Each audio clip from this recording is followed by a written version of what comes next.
Everybody, this is Frame This Podcast. My name is Nate, and I'm here with my co-host, Philippe. Hey, everybody. We are joined today by Tom. He is a shoe repairman. I saw a couple of his videos on Instagram, and then they just kept showing up of him working on boots in his studio or workshop, I guess. What do you call your office space behind you there? Yeah, it's just pretty much the shop. It's the shop. Tom, would you mind introducing yourself and explaining a little bit about why you're here today? Yeah, absolutely. So my name is Tom. I purchased this business from my predecessor about 2.5 years ago now. And over the course of business development, as well as just learning the craft, I got into social media because that just seemed like the thing to do as far as promoting my business, and have met a lot of pretty cool people through social media. And that includes both of you and the opportunity to kind of talk about what I do. So that's why I'm here. Well, we're happy to have you on, man. Let's see. So what do you... I wrote you down as a cobbler in our schedule. Is that like do you actually make shoes, or is it simply like a repair shop? Nate, you took the words right out of my mouth. So I would, really what it comes down to is how you want to define those words.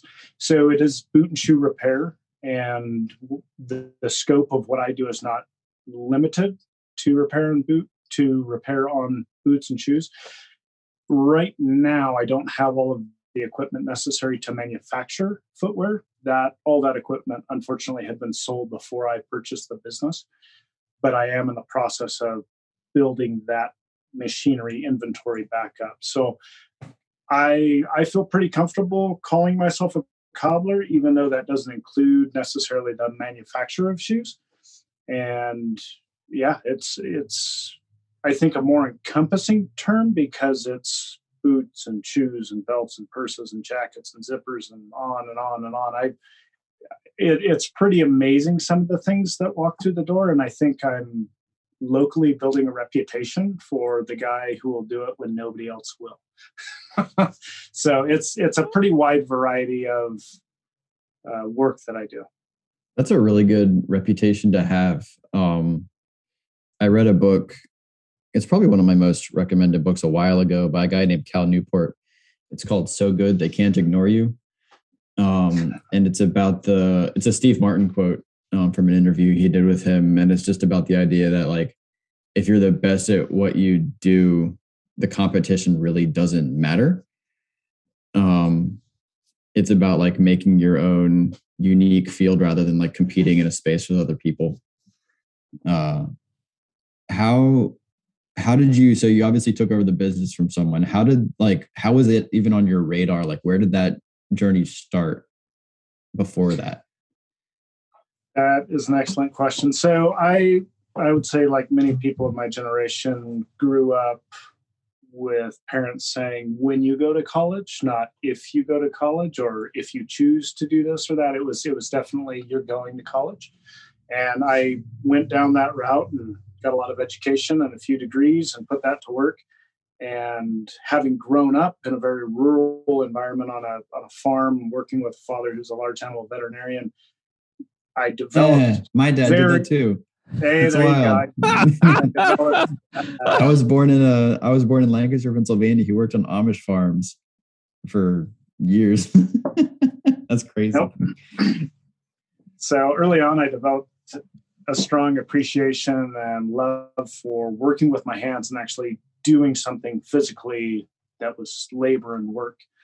And over the course of putting my college education to work, I progressively got farther and farther away from any skilled trades or crafts or really any sort of work that wasn't sitting at a computer. And long story short there, I was pretty dissatisfied with that and had been looking for a change for literally years. looking at different businesses and partnership opportunities and buyout opportunities.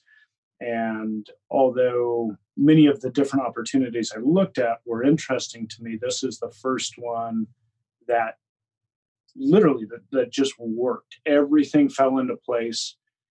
The timing for myself, the timing for my predecessor, the transaction itself in terms of him wanting to retire and me wanting a change.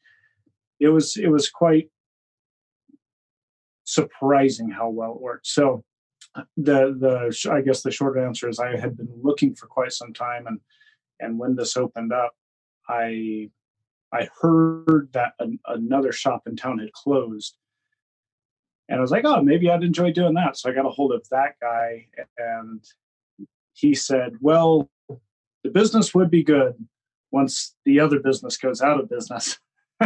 So I just came right over here and said, hey, what's your plan?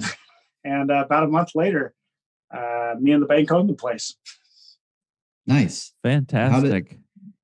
Did you like learn under him during the process of him retiring, or did you like just jump in with both feet? I literally both quit my other job, and included in the business that I purchased and the equipment and all that, I also purchased a 6-month apprenticeship. And so that time he and I worked side by side, and he ran me through everything that came through the shop and gave me a really solid foundation for moving forward. At the end of the training, he said, now you know enough to figure the rest of it out. And so far, I haven't come into a situation where I haven't been able to figure something out, which I think is where the term cobbling comes from. You got to figure it, you got to fix it, and you just get it done. Yeah, I feel like around this time of year, Cobbler's on everybody's minds, whether it be peach or cherry or. Oh no, Nate, you did it. I told the first dad joke of the evening, guys. Oh, and a Thanksgiving joke to boot. Oh, this is gonna be fun. Let's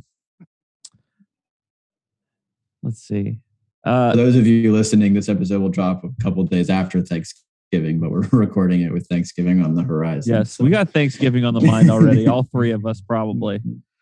Yeah. What did you go to school for, if not for sewing leather back together? A variety of things. So,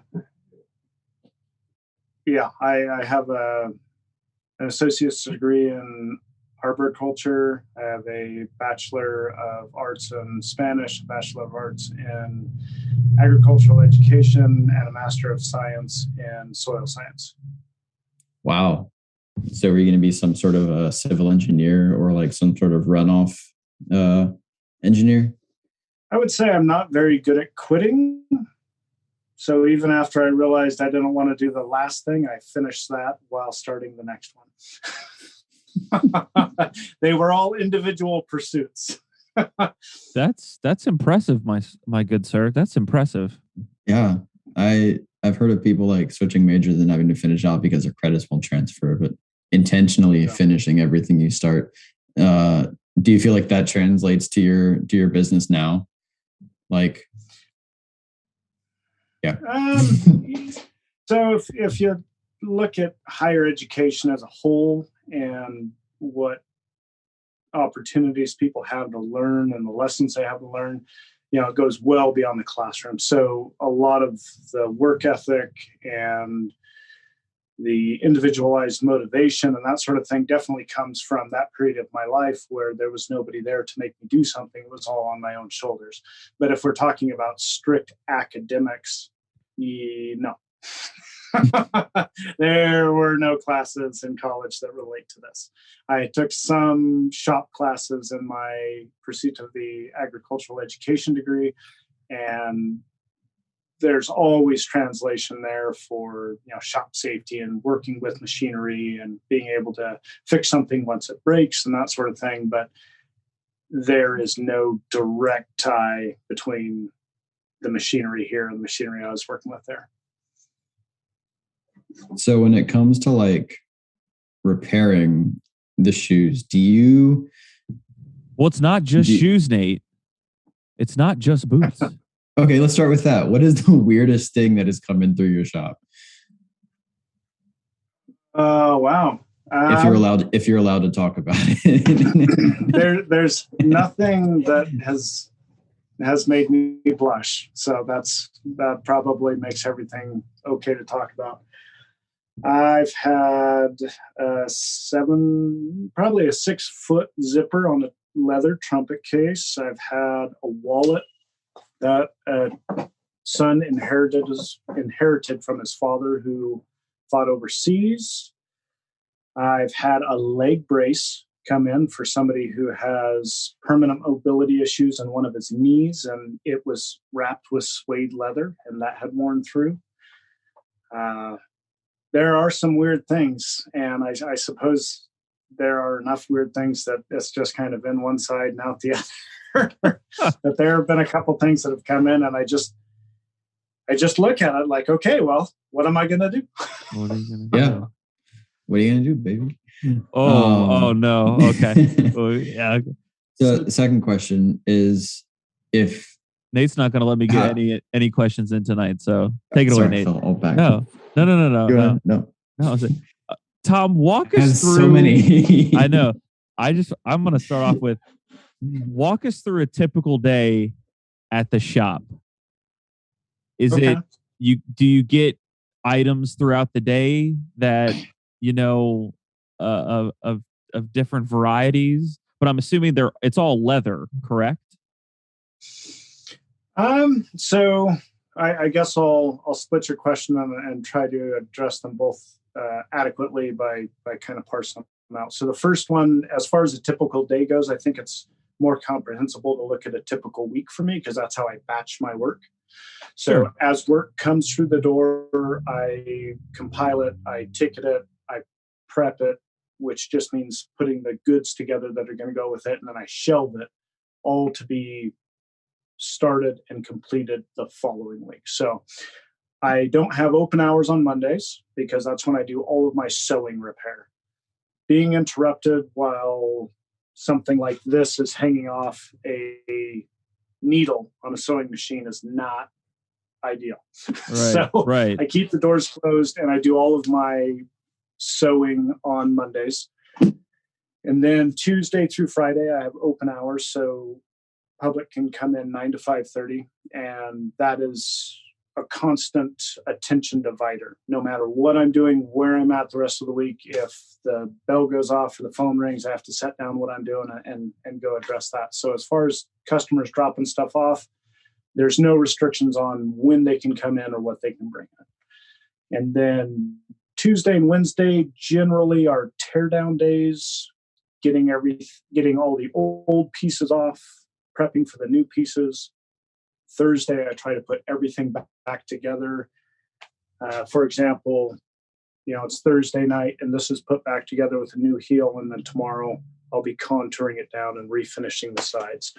And so really Thursday afternoon and Friday morning are without a doubt the busiest time of the week. And without a doubt, the 2 days a week that everybody wants to call me or come in and drop stuff off.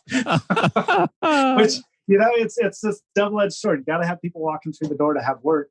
But if people are walking through the door to give you work, it's hard to get that work done. So as far as like my weekly routine, that's pretty much it. Thursdays and Fridays are super busy for me. I commit to having all of my work done after lunch on Friday. So Friday mornings really is that last push. And some days I show up at 5 and it's just like, hey, 1 o'clock's on the horizon.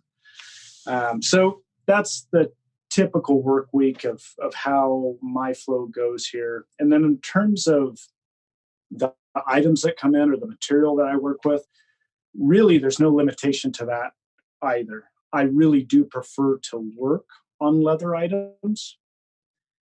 And this is speaking at a very high level, and it's really easy to see holes in this, but in general, leather items are going to be a bit higher quality than synthetic items. And of course, there are huge variances within that, but leather moves differently. It feels differently. The repairs, generally, it's just easier and more satisfying to work on leather. And I get a lot of synthetic stuff in here as well. I'm sitting, and you can't see it, but my workbench is just covered with stuff. But for example, a pair of shoes like this, typical ladies' fashion boot, the heels wore out. This may look like leather, but it's leather. It's all synthetic. And so there are just different considerations for how you treat it. This sort of material can easily rip, it can easily stain, that sort of thing. So it's just a little different than a high quality leather item. And the heel itself is a harder plastic versus some of the rubber heels that are put on, and they're just really not designed for long-term investment. But that being said, these are way more prevalent than most of the footwear that I like to work on. So it's nice that no matter how differently constructed these are, materials as well as construction techniques, they're still serviceable, and people can still throw 18 or 20 bucks into a set of heels and get twice the life out of a pair of shoes versus going and dropping another 60, 70, $80 on a pair of fashion boots like this. Interesting. Do you keep stock of like typical colors or grades of leather for like skin grafts, so to speak, or is it all usually like cut and sew? Would you like to see my leather collection? Yes, go please. For a little field trip. Yes, please. Yeah, turn on some lights here. So I did come across kind of a wholesale buyout for leather from a local guy who was a leather worker. And I ended up with quite a find. So I had this rack built to display it. But yeah, I've got plenty of different types of leather as well as colors that customers can flip through either for different projects or different patches they may want on their item. Some of it's embossed, lots of different tanning finishes, but all the way to hair on hide. And then we get into some of the louder colors, pinks and oranges. I love that you use the word louder to describe the color of the leather. Yeah. That's crazy. Lime green or really bright yellow. So, and as far as the colors go, I just in customer service in general, you've got to decide how you're going to interact with customers. In terms of using the term loud, I'll have a lot of people come in and say, well, you know what you're doing. Just make it look good. To which my response, I go right over there and I grab that pink piece of leather and I say, well, my favorite color is pink, so it's going to be pink. That is a very motivating statement to make a customer make a choice. Oh, yes. In terms of quality of leather, where in the world do you find the best leather? Who manufactures the best leather? You could start a fight answering that question real quick and easy. There are a lot of good leathers out there. There are a lot of good leather manufacturers out there. But rather than focusing just on answering that question very broadly, it really depends on what your purpose for that leather is, or any material for that matter.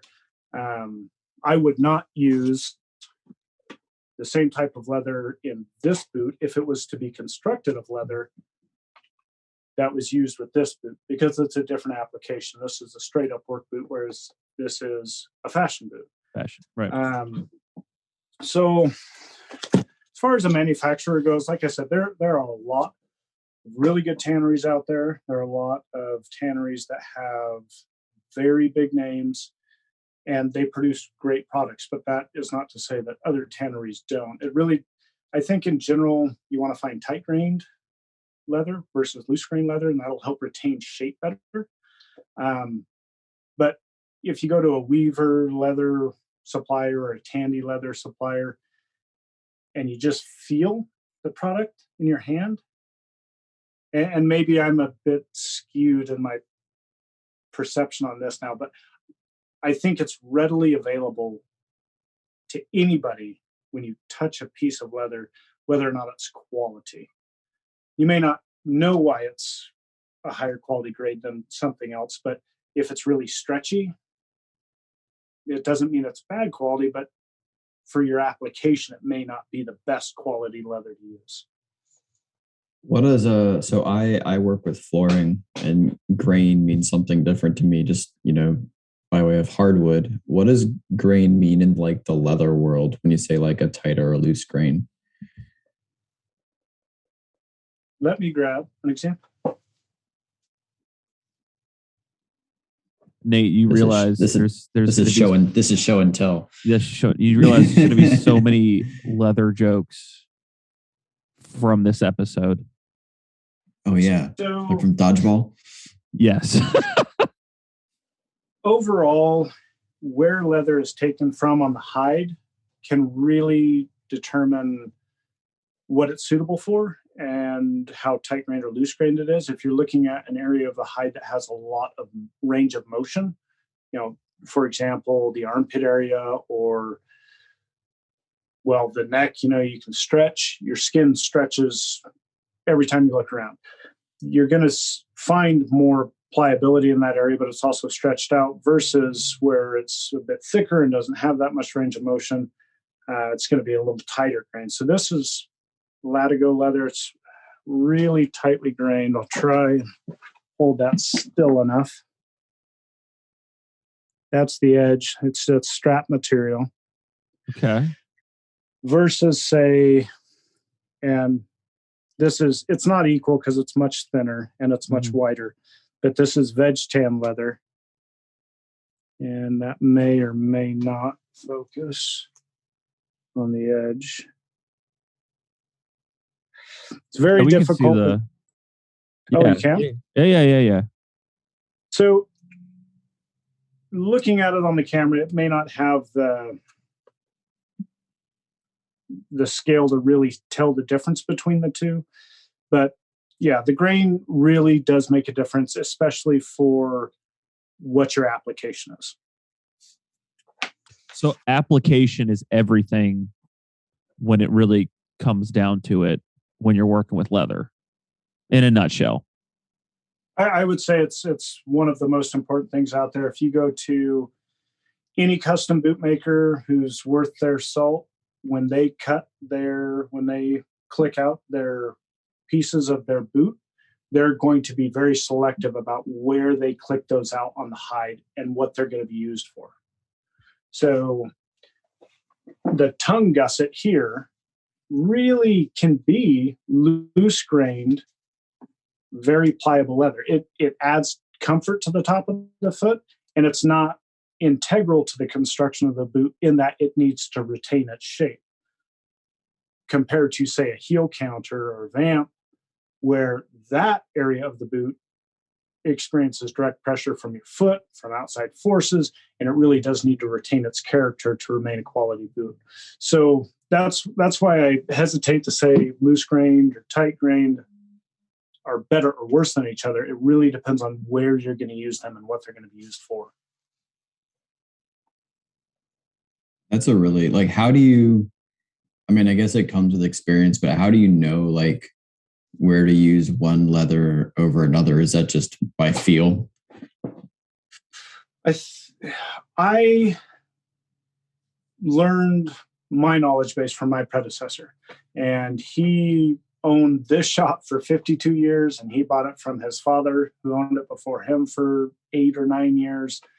Same building? Same building. His father moved it to here, but my direct predecessor worked in this building for 52 years. Wow. That's dedication. This business has had 2 different names, and it was started in 1924, and I'm the 4th owner. Wow. So That's crazy. That's a little somewhat departure from the where I learned how to use leather question. But most all of my training about where to use leather, how to use leather came from my predecessor, especially in this application, boot and shoe repair, as well as repair of other items. And a lot of it is by feel. Let's say that you do have a boot that's made of very light leather, which I wouldn't recommend, especially if it's a work application. You don't want to patch that with a heavy leather, because now you're talking about two materials that are married together, but they're different densities and different flexibilities. Well, something has to give. And so when it comes to a patch or that sort of repair, it's, in my mind, much more important to match the types of material to each other versus make them different. That way it's more seamless, they interact with each other better.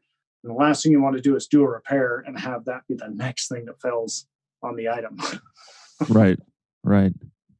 So this might sound like this might be like a really specific question. There's two parts. One, when you're patching like the hole in, the knee of a pair of jeans, it doesn't terribly matter as far as like the color goes. You just put the piece behind it and you sew it around it. Like, how do you know where to stop? Like, let's say someone ripped their boot. Like, how do you know like where to stop? You just have to take off that whole piece, like the, quarter side of a car if you get like a bump, or like, are you able to sew and like scuff that up to make it look decent? Like, what's the thought process in that? So when you say where do you stop, are you talking about where do I stop stitching? Like, so how much do you take off to put back a full piece? Okay. So that there's... Understood. So if I'm doing some sort of a replacement versus what I would consider a patch. So a replacement would be this boot comes in and this piece has a hole in it and they don't want it patched. They want that piece replaced. Yes. Then it's very easy. You just go to the seams where it interacts with other leather. You cut those seams, you pull this out, you use it as a template, you cut another one out, you put it right back in. It's much more time intensive and it takes more effort to do that than, say, a patch. If somebody's kicking around the barnyard and now there's a 1-inch cut right here, there are several ways to patch right there. Literally put a patch on top of it, glue it in place, and then sew it to reinforce it. And there are a lot of different ways to do that. You can do an isolated patch somewhere out here on the boot. You can do what I call a half moon patch, which comes in a crescent and then folds down over the welt. So you use the machine to stitch it up here, and then you hand stitch it down through the rest of the boot to match up with the old stitching from the outsole stitcher. And those are almost always visible, even if you're using like leather and like color. Unless it's black and you wax it pretty heavy, they generally stand out. And some people don't care. It's just work boot, just patch what needs to be patched. And other people kind of embrace the fact that one's going to look different and now they want the other one to match. And so they do matching patches, even though one shoe didn't necessarily need one. It's interesting. That's a weird one. I'm never bored with customer requests. It's pretty crazy what walks through the door. So where you're at and where your shop is, how important are people's boots like to a person? In so much as like guitarists have like their favorite guitar that they play, but where you are, like people have their favorite. Do they have a favorite pair of boot, and like that represents them so much? In so much, I would say that is a good way to summarize people in general, right? I mean, whatever the item is, there's going to be most people who just kind of use it. Some people that really kind of hate it, but they use it because they have to, if it's footwear or whatever. But then you have that other group on the other end of the spectrum that's what identifies them, whether it's a musician and their instrument is that, or it's your, whoever and it's boots, or it's somebody else and it's a leather wallet. The people who come in here, I'm already narrowing down to the high end or the side of that spectrum because they already care enough about their footwear, whether it's financially based and they know it's just cheaper to get them maintained and repaired, or because they really like them. So I really don't see much of the rest of the spectrum. So the people who come in here by default are already moving towards that end of the spectrum. I'll have people who come in here and their boot or shoe or whatever their item is nothing but a functional tool for them, but they want that function to continue, which is distinctly different from somebody having some sort of identification with the item or just really enjoying that item. But I get a healthy mix of both. Because that boot you've been holding up, that looks like a very purposeful item. I would call that a pretty standard work boot for around here. Okay. Yep. What is the bread and butter of the community that you're in? Like, do you tend to see a certain type of people come in with a cow? Okay. Nice. a lot of horses. Yep. This is North Central Montana. Agriculture is the name of the game, agriculture and livestock. I get a really good mix of other items. But if you made two piles, one was Western boots and the other was everything else, 60% would be a low number for the Western boots. It's probably more along the lines of 70-75% on a weekly basis. Yeah, I think I read some like economic statistic where it's like 80% of your business comes from 20% of your customers and 20% of your like stuff that comes in through your door accounts for like 80% of your profits. So like that small margin makes up for a huge amount of your business. Yep. I'll have customers that come in here once a year, but they bring in through. I was about to ask about regulars. Yeah. A regular customer here is, if I see somebody, let's say that a person has one pair of boots and they want to take care of them. They could wear out 2, maybe 3 sets of heels a year, a set of soles every year and a half, 2 years. So, honestly, you're probably seeing them every 6 months. But then I work for people who live 3 hours away and they're closer to Canada than they are me. And so they don't come in regularly. But when they come in, they've got 5 pairs that they've worn out since the last time they saw me. Wow. You drop them all off at once. Do you, with your workflow, do you reserve place for stuff, or is it literally first come, first serve? So like, would you would you schedule a time for like customers like that we're coming ahead of time? Or is it like, if I have time, because they're driving 3 hours to get to you, like. So that is, there is a complexity to answer that question because of some of my assumptions. So I don't do any while you wait work, and I offer very limited rush work. All of my customers who come in from surrounding areas or out of town is a generic way of saying it.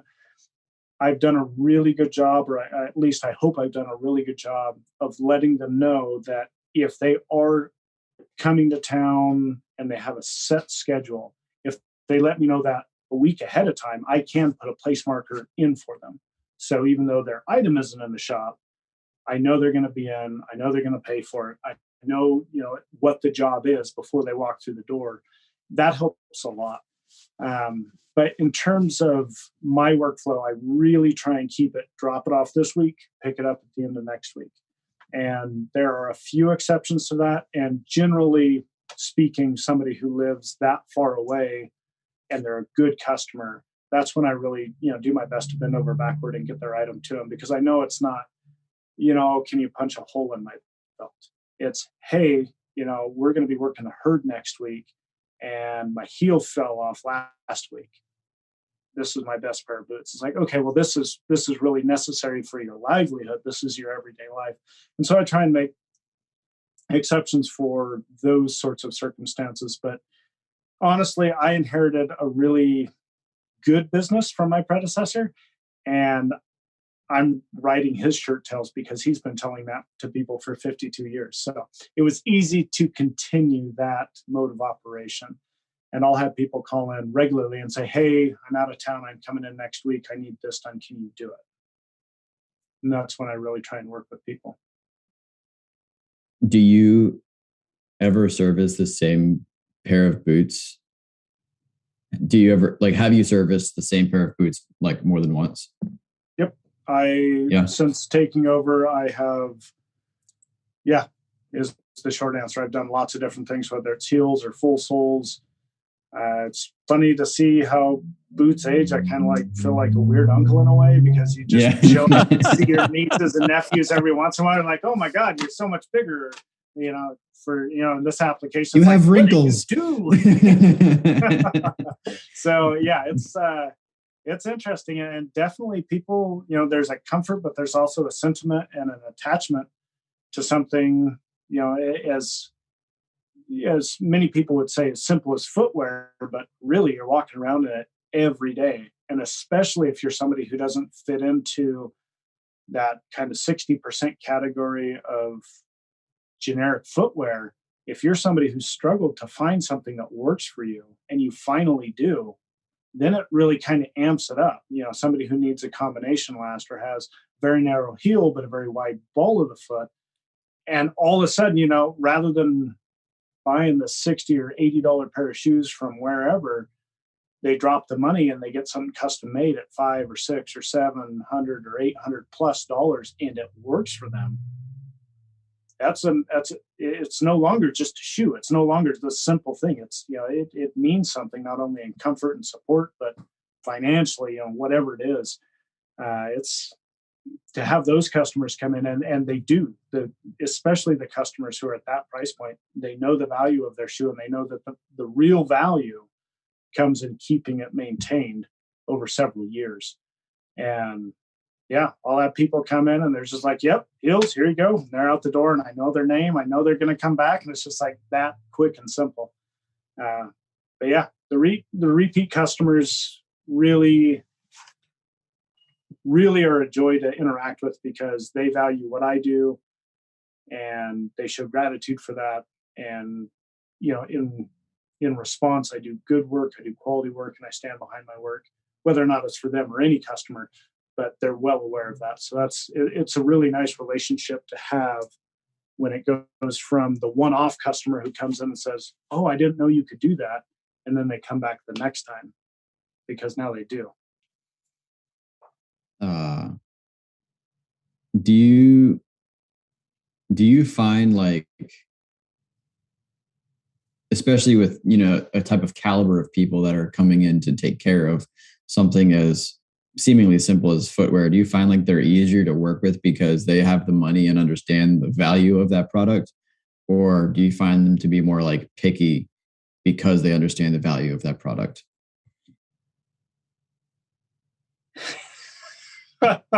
There is no easy way to answer that. That's a business question. I apologize. I had a customer come in with a $30 brand new. They only cost like $30, $35 tennis shoes. And he liked them. And he paid for a resole, which was roughly 3 times the new amount. And it's not like he couldn't find them again. He could have just gone right back down to Kmart or Walmart and got another pair, but he liked those. So his value for that shoe was very high. And he was a well-off guy. But I just last week had a customer come in, and he wasn't speaking poorly to me, and he didn't really have a condescending tone, but he seemed rushed. Like he didn't want to hear what I had to say. And so it was no big deal. I took his order. He took off. He came back a day later, told me that he didn't want me to do what I recommended, asked for only half the work to be done, but then to transfer the balance of that work to this other shoe. The first pair of shoes was a good pair of hiking boots. The second shoe that he handed me on the second occasion was, a quality aside, it was a very recognizable name and a very expensive shoe. And he brought one of them in. There was a hole in the sole. It was a leather-soled shoe and holes so you could see straight into the insole.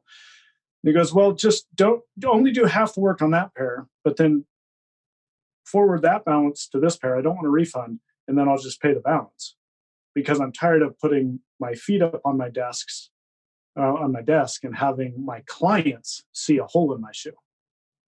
And that just totally threw me for a loop. So let's break this down. This guy, he was older. He's very well off. He's financially secure from everything I could tell. He was very, he had his purse strings very tight for repair work on his shoes. And he wanted to direct what I was doing and how I was doing it, which I'm really focused on customer satisfaction. So if somebody wants me to do it their way versus my way, I explain what I think the downfalls are, and then I do it their way if they want, regardless. So he's kind of dadding me around. And then he whips out this $700 dress shoe and tells me that when he puts his feet up on his desk, he doesn't like his clients to see. How much money are you making to meet with a client, kick back in your chair, and put your feet between them? I was just floored. That's crazy. Comparing those two guys, I would imagine they're pretty similarly well off. But one guy just so gracious and just so happy to come in and have his item restored to what he thought or what he wanted it to be. And then the other guy just nickel and diamond and this and that. And it's fine. I'm going to do it. It's not a big deal, but it was very easy to see the contrast between what one individual assigned to the value of money compared to my services and another. And then I would say almost across the board, people who come in here and they don't have a lot of expendable income, almost exclusively more gracious than people who are well off. I had no idea this was a thing. I don't even know if it's a thing, but I would say I get tipped regularly for the services I provide. And every tip I've ever received has come from somebody that I would say isn't poor, but they're not rich either. And it's really helped me develop a sense of gratitude for customers as well as being a customer. I've noticed that, people are giving and they're happy, and they're happy to have their items repaired. They're happy to have somebody who listens to them, hears them, and helps them get where they want to be. And the show of gratitude for that is pretty humbling. And again, I would say exclusively the people who come in here who don't, throw a pair of $500 shoes on the counter. It's mostly the people with an item, 50 to 100, maybe $150. The ones who are not flashing money around seem to be the most giving, which is humbling. It actually segues into one of my favorite questions. All right. So I try to ask this to most people. I've forgotten a couple of times. Not related to shoes. This could be a personal item. This could be a business expense. But what purchase of $100 or less has made the most impact on you this year, or the biggest impact on you this year?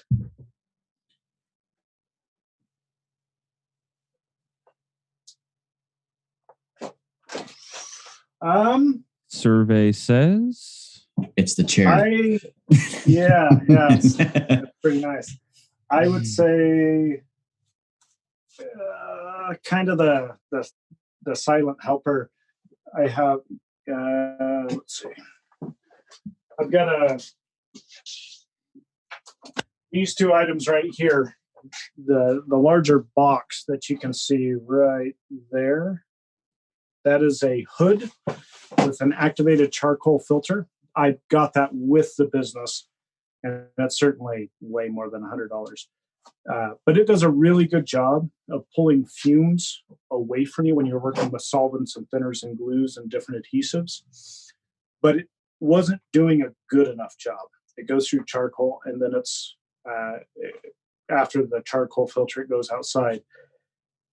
So in addition to that, I cobbled up a respirator that's forced air.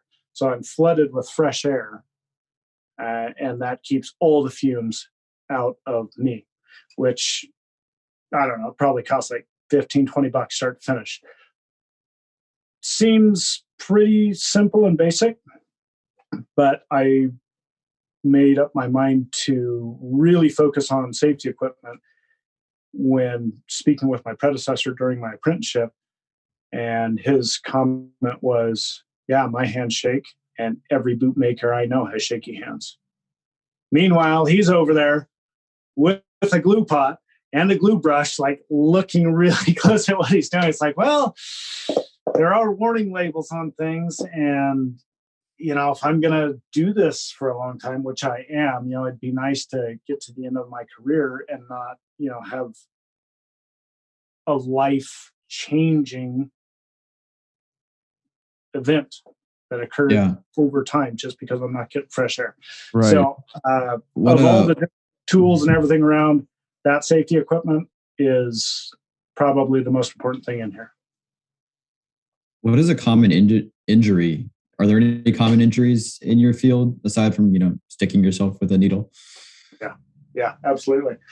So these are mostly healed, so it won't be graphic or anything. But right on the point of my thumb there. Yeah. So this machine right here is the finisher. So when you're working with the shoe, like turning a heel and sanding that down so it's nice and level, you have to get right up next to a belt. And sometimes you slip. Zip. So that's the most common injury is slips using the finisher and just abrasion injuries. It's sandpaper. It's a big belt sander. That's probably the second most dangerous thing that I work with on a daily basis.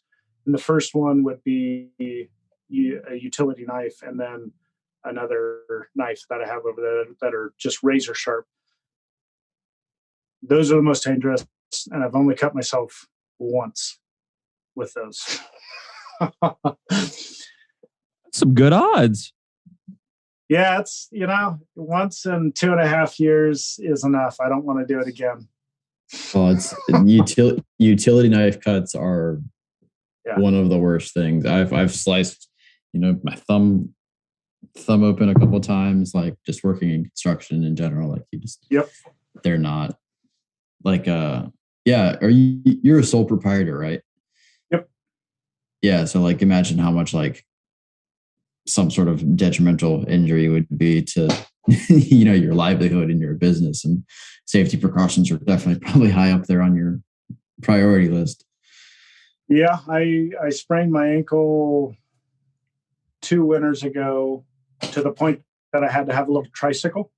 And I was wheeling around in here working. Like, I'm a sole proprietor. What am I going to do? You got to find a solution. You got to get the work done to keep the money coming in. Workers' comp. Yeah, right. I'll talk to my boss about that. Yeah. But it really does put it in a different light to be working in an environment where there's nobody necessarily around here that's going to run in and help me if something happens. And so it is just another layer, or a different layer, if you want to look at it that way, of personal responsibility and kind of a cost-benefit analysis. I can work way faster than I do, but the likelihood of making errors in my work, making errors and cut my finger, it's just like, well, it's time to be a grown-up. I guess I'm grown up. I'll do it. There you go. Oh, huh. How long does it take you to like warm up for a day? Do you ever like schedule your tasks based on like difficulty? Do you like knock the most difficult thing out first, or do you like warm up something easy and then, like what's your optimal like mental presence like by time frame? Do you have one? So I do batch my work in different ways, and it's based off of complexity and difficulty and the time it takes to do it. So a set of heels is probably, for the work that makes it back into this part of the shop, I do all my sewing up front. For all the work that makes it back here, a set of heels is basic and elementary, and just you do it and you get it done. So I try and put all those in one when I'm doing my teardown in one area. And then full soles are kind of at the other end of the spectrum where you're taking the boot or the shoe apart much farther. And I've tried it both ways. I've tried to do all the easy work and just do that at the beginning of the week, knock it out and get it done. And I tried it like once and it was terrible because you get this false sense of security. You have this huge volume of work that's moving along. And I got so much stuff done, and then you look at the mountain of work ahead of you and it's harder than where you need. Yeah, you get 15 pairs done and you're like, wow, visually that is awesome. And then you turn around and there's 4 or 5 pairs of full soles and it's just like, oh my God, I'm going to be here late. I'm going to be here early and I still might not get it done. So I try and keep it all moving along. At this point in time, I keep the type of work separated, but I keep both moving forward. So because heels are a more basic or just fundamental repair, they're something that I can walk away from and come right back to, and I don't have to get in the right mental space or this or that. There's nothing really to forget. It's all right in front of you. And so what I'll do is get my more complex work going, and usually that has stages. You have tear down, you have prep. If you're gluing things together, there are cleaning and priming and glue setting and glue activating steps where if you get 2 or 3 pairs moving along, you're going to have multiple several minute breaks while they're in any drying step or heat activating step. And so I can bust out 3 sets of heels and come right back and hit the more complex work right when it's ready to go to the next step. And it becomes more tedious because you have more irons in the fire, but it's certainly the most productive and certainly the best way to get everything done on time. I've also done all the complex work to begin with, and then followed up by doing all the more simplistic work later. And there's nothing wrong with that, but batching it like that, just for whatever reason, my mind gets really segmented. I'm working with this batch, and once I'm done, I can just take it easy for the rest of the week. And then again, you get to Thursday afternoon, and you turn around and you're like, oh my God, there's 20 pairs of heels I have to do. So I think for me, it's a pretty good workflow to keep everything moving along at once, even if I have to put in a little extra mental effort to make sure that I'm returning to work that's time sensitive. Yeah, I find myself doing that with like cooking too. Like I'll start, the stuff that goes on the back burner, while I wait to do all of, my smaller things. How many, I guess, 2.5 years, how many iterations or like how long did it take you to come to that realization that you can have ambient things going in the background while you work on the things that are easier to knock out? I would say that I was doing that during my apprenticeship. Not a lot because my predecessor was here and we were working together and side by side. And so we were working in tandem. And I had developed at that point in time this sense of, well, I'm doing one thing here and I'm handing it over to him. And a couple of the processes, we get a rotation of about 3 individual boots. And so I could do this and hand him one. And by the time I got done with the second one, he'd put the first one I handed to him back over for the next step. It's a treadmill.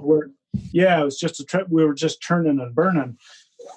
And so I developed this work habit of work progressing, even if it wasn't all in this specific stage or whatever. And then when he fully retired, of course, if it wasn't in my hands, it wasn't getting done. And so it took very little time after that, maybe a couple of weeks before I was like, why am I just standing here watching glue dry? The other machine is completely available or open. And so I just found a way to keep myself busy. And it was really easy to develop that habit at that point in time because the volume of work was very low. Like I said, he'd been here for 52 years and he had already tried to retire one time and it didn't work out for other reasons. So when he came back from that first retirement, his desire to grow the business or keep the business at a certain level just simply dropped off. And so the amount of work, the volume that was coming through when I took over the business is way lower than it is now. And so right after he left, it was really easy for me to keep up with that volume, whether I did it one task at a time or whether or not I was doing two kind of work lanes. And yeah, there were a couple months there that I was finishing all of my work like Wednesday midday, which coincidentally was awesome because this entire building had not been upkept in like 30 years. So it's a good thing I utilized that time to do some upgrades around the place, because now with social media and just the community at large coming in and seeing a younger face who's more willing to take on some of the work that my predecessor wasn't, it's hard to keep up. Do you batch social media as well? Do I batch social media? You have a social media strategy. Yes, I do. I use Instagram and it automatically posts to Facebook, and it's easy and it takes me about a minute to set up and take down, and it's free. That's my strategy. I love it. I love it. Nick, take some notes. That is it. Right. Oh shoot! I never made our post. I'll have to do it later. I really don't have any social media experience outside of this business and the accounts that I have for this business. I know the value of it. I mean, anybody this day and age with a phone and an Instagram or a Facebook account knows how important, how persuasive, whatever word you want to use, important. Yeah, the effect that it has, the reach that it has is undeniable. Positive, negative side, it's undeniable. And so me, as at that point in time, I didn't have any Instagram. I think I had a Facebook account, but long since forgotten. But YouTube, it's easy to get lost in YouTube videos. And it was easy to see how businesses were using social media to promote their businesses and grow their businesses. And so I thought, well, hey, maybe I should do that. And for the first several months, I had the colloquial, 15 or 20 friend followers, right? Like, oh, hey, I just got this. Sure, I'll like your stuff, whatever. Slowly it grew, I don't know, 100 or whatever. And then I'm not joking. I don't know much about social media. And it's not because I'm old or I'm a curmudgeon. I just see limited value in it. So with that as the backdrop, I accidentally posted a reel. I didn't even know what the hell a reel was, but I accidentally posted a reel on Instagram, and it got like 200,000 views. And then my followers, every morning I'd wake up, there were like 500 more, 1,000 more, 200 more. It was unbelievable. I just didn't. Are people now asking? Are people asking to ship you shoes to work on? Oh yeah. I've got shoes as far east as New York, as far west as Hawaii, as far south as Texas. So it does have real value for my business, and it's really cool. I do enjoy that, especially getting items from people who are mailing them.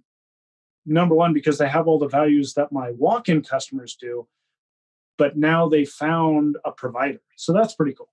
But yeah, social media is crazy. I don't, so reels apparently are cool. They work a lot. They work well. Posts, I used to do a lot of like static picture posts and kind of storytelling. And quite honestly, like it takes 3 or 4 more minutes to do that. It only takes like 1 minute to do a live video because I'm already working. So, right. Yeah, I just set it up. I try and split my time. I'll do some, say I've got 10 pairs to do. I'll try and do 5 on Instagram and then 5 on Facebook, because I don't think that Instagram live videos go over to Facebook. But maybe they do. That's how little I know about it. Maybe I'm doubling up on Facebook. I don't care. Whatever. it's easy to stop one video, switch the application, and start another one. Yeah. And it's kind of like screaming into the void. I feel like the internet has always kind of been like that. But it's really low cost for me time-wise. It's no cost for me financially, except for the 30 seconds it takes me to set it up. But really, it's cool to have a local customer come in and be like, "Oh, I saw you working on my boots." And I'm just like, "What are you talking about? There's not even Windows back here." And he's like, "No, your YouTube stuff, your Instagram." I was like, "Oh, cool. Well, it's good to get feedback." I thought for a long time about what presence I wanted to have on social media. And I follow a few people on like YouTube, or I regularly watch their videos. And the only thing that really stood out to me is they all have a certain personality. Not to say that it's in common, but that's the thing in common between them. They're always something in their video. You've got some really high energy people who are just always positive, always excited, and this and that, all the way to there's one guy I watch, never says a word. And I was just like, you know what? I can sustain never saying a word. So I'm just going to do quiet videos. I wear my feelings right out on my sleeves. So the last thing I want to do is come to work and act like I'm happy when I'm not. But I can come to work and I can work. And yeah, I enjoy that sort of just low key, just everyday grind. And I've had people come in and they say they like it. So, hey, good enough. If all of my followers unfollowed me, I mean, it's not going to hurt my feelings. Yeah. It's cool that I've gotten some customers out of it, but if it took any more effort, it would be in the red. It would definitely not pay for itself, even though it only takes me a minute to set up the camera. Do you have like a process for learning new things? Like, like let's say you want to learn a new word, you try to like, you have your word of the day, and you try to like incorporate it throughout the day and like help it stick. Like, do you have like a list of things that you'd like to learn? It's like that would make your business more well-rounded. Like it's like, oh, there's a certain technique that I need to learn and I need to figure out how to incorporate that into my repertoire. Like what's that loop like? So excellent question. And learning in this trade specifically, I would say is essential. You either learn and grow and expand your services, or you do the opposite. And right now, from what I've seen, there are very few. There's a pretty large generational divide in cobblers and people who provide these services. You have kind of the old guard. And when they were growing up, it was real rubber and real leather. And if it wasn't, get it out of my shop. And that's kind of the business model I inherited from my predecessor. But the reality is that the shoes and items that are walking through the door in today's day and age are more complex than that, or more diverse, however you want to look at it. Mm-hmm. And they require different glues and different primers and different processes. And I'm assuming different skill sets to learn about those different glues and different primers. And I think it would be understandably frustrating for anybody if you've done one thing, one process, one way for 45 years. And now all of a sudden, one piece of that material is a different chemical composition, and now your glue doesn't work. Like that would really be aggravating. It would piss me off. And you'd just be like, why can't we just go back to the way it was? Or you could buy a $10 jar of glue and figure out how to use it. The really cool thing about this industry in specific is there is social media, there's a Facebook group, a private Facebook group specifically for cobbler shop owners. Cobbler shop mafia, mafia. But owners, and it's a really awesome knowledge sharing space. And I've learned more there, just as much there as I did from my predecessor, which is really cool. My predecessor had an amazing knowledge base for shoe repair on, as we've been talking about, high quality leather shoes with rubber soles, that sort of thing. But when it came to, say, climbing shoes, totally different animal.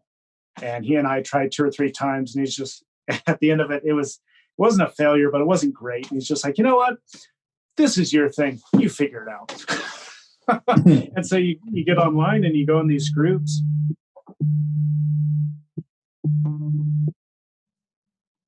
Still there? All right. We had some sort of an Amber Alert. But yeah, you get online in these groups and you can ask a question, and in 15 minutes, you've got the correct answer. Or if there are multiple answers, multiple methods, you have all of those right out in front of you. And most of the time, 3 or 4 people are like, here's my phone number, call me if you have any questions. So incredibly supportive. It's an incredible resource. And as far as learning goes and learning different things, that's kind of my go-to if it's process related or new item related. For me personally, one thing that I would like to add to my business here is actually building shoes, custom shoes. My predecessor, I already have a cutout kit for a pair of boots, and my predecessor is going to come back, and we're actually going to start that process this winter and actually build a pair of boots. I don't ever see myself doing that on any large scale. Do you feel like it would inform the way that you repair boots if you know how to build them? I wouldn't say it could. Absolutely. I've had boots torn apart from top to bottom, and there are many different ways to build it. And so learning one way to build a boot, or even a couple ways of building boots, doesn't necessarily inform or extrapolate the information that I already have from going through others. It would be more informative to learn or to be exposed to construction methods that I haven't seen. Gotcha. But they're out there for sure. But the lion's share, especially around here, I am very familiar with. Now, the skill set of actually lasting a boot, forming a boot, that's something I haven't done. And so that is definitely not a hole in the services that I have. It's just not a service I can provide. And it's kind of a double-edged sword. It's a big time sink. It's a big money sink. You can dump hundreds of dollars into leather in a pair of boots that's just laying on the table, not cut out, not sewn. I mean, just hundreds of dollars in materials. And you could probably sink 3 or 4 weeks into building a pair of boots with the equipment that I have. If you want to automate it, that's different. But if you want to automate it, you better be making 30,000 pairs of shoes a day to pay for that, $200,000 machine. So it would be nice, especially when for example, I had a customer come in. He's got a size 15 triple F foot. You can't find that. And he was ready to have somebody build him a custom shoe or a boot or whatever. Oh, that's what I need. Yes, you that do. That sort of customer to me is worth the time and the effort to build something quality that will last. Because he spent his whole life buying shoes that were too short and literally cutting the hot spots out just so he could have something on his feet. Maybe I'm kind of a sucker for things like that, but it's like, you know what? It's nice. It's nice to work for all of my customers, and it's nice to have appreciative customers. It's a different thing when what I'm doing is really a life changer for somebody. I mean, check this out. This is a life-changing job for somebody. Wow. If anybody thinks that's not a life-changing job, all you got to do is strap a 2x4 to one foot and walk around for a day. He's been doing this for 50 years. Jeez. So the satisfaction I get out of doing something like this or working for a customer who has this sort of a need is just, it doesn't compare to your average set of heels or your average set of full soles. I still appreciate the other, but this is life-changing. If anybody has whatever ability and it's temporarily taken away from them, like when I sprained my ankle and I was on that little go-kart, that was a fairly huge imposition to my life, but it was nothing compared to something like this. So being able to build custom shoes, I have the interest in doing it, but not on any large scale. And it would take somebody that I knew and was interested and I wanted to do the favor to, or it would take a customer who had a special need and just couldn't find something somewhere else, because I hate turning customers away when they need something. It's one thing if they want something, they get them money or they don't, whatever. But if they need something, God, you feel terrible. It's just like, God, I want to help you. I want to do something. And currently, I don't have those techniques. I don't have those skills because I've never gone through that. So I'm really excited to get into that this winter and at least get that basic skill set down so that it's something that I can work on and provide in the future. That's awesome. So is there a perfect boot out there, or you just haven't made it yet? There are amazing boots out there from a whole range of providers. It's much like this question is much like leather selection. What's the application? So there are a lot of good boots out there. We're talking differences in quality and application, price point. So yeah, there's a lot of great boots out there, man. But you haven't made one yet, or a pair yet. I have not made. You have not made a pair yet. Nope. Well, I'm excited if you do make a pair of work boots, and they are on the market. I'd like to pick up a pair. All right. As we start to wind down, I had a couple questions that one of them I forgot. Man. Yes. What can people do to take care of their leather so that they don't have to visit you, the other family doctor? So if we're talking boots and shoes, whether it's leather or synthetic, one of the biggest things you can do is get a shoe dryer and at least put them on there a couple times a week. If they have a chance to completely dry out, that is going to prolong the life of the boot or shoe way beyond what you're used to. Not only that, it's comfortable. What is a to put shoe on dryer? A slightly warm and dry shoe. A shoe dryer is this guy right here. Uses ambient air. It has a little element down here. It just heats air. Take your boot, put it on there. Heat goes up to the toe, and then it funnels down, cycles through the rest of the boot. And put it on when you go to bed. You wake up in the morning, they're completely dry. They're warm.